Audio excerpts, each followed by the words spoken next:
Hi friends, welcome back to my channel. పరగడుపున తులసి ఆకులు తింటే ఏమవుతుందంటే, తులసి ప్రతి ఇంట్లోనూ పూజలు అందుకుంటుంది. ఇందులోనూ గొప్ప గుణాలు చాలా వరకు ఆరోగ్యాన్ని కాపాడుతుంది. ఇందులో కఫం, జ్వరం, జలుబు, దగ్గు వంటి వచ్చినప్పుడు తులసి చక్కని పరిష్కారం ఇస్తుందని, తులసిని ప్రతిరోజు పరగడుపునే తీసుకోవడం వల్ల చాలా సమస్యలు దూరం చేసుకోవచ్చని చెబుతున్నారు. తులసి నూనె ఓ అద్భుతమైన స్కిన్ టోనర్ అని చెప్పవచ్చు. మొటిమలు, దద్దుర్లు నివారించేందుకు సహాయపడుతుంది. ఇది బరువు తగ్గడంలో కూడా సహాయపడుతుంది. తులసి ఆకులను నమిలి తీసుకోవడం వల్ల దంత సమస్యలు, చిగుళ్ళ సమస్యలు తగ్గుతాయి. ఇది శ్వాసని సులభంగా చేస్తుంది. తులసి ఆకులను కూరగాయల్లో కలిపి వంటకాల్లో వాడచ్చు.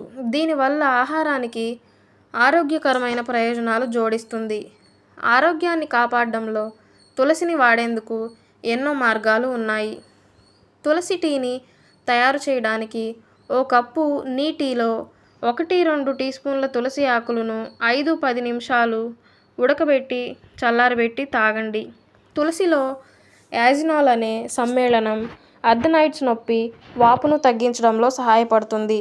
దీనిలోని యాంటీ ఆక్సిడెంట్స్ కొవ్వును కరిగించి బరువును తగ్గించడంలో సహాయపడుతుంది. వీడియోని పూర్తిగా చూశారు కదా. వీడియో నచ్చితే లైక్, షేర్, కామెంట్ మరియు సబ్స్క్రైబ్ చేయండి.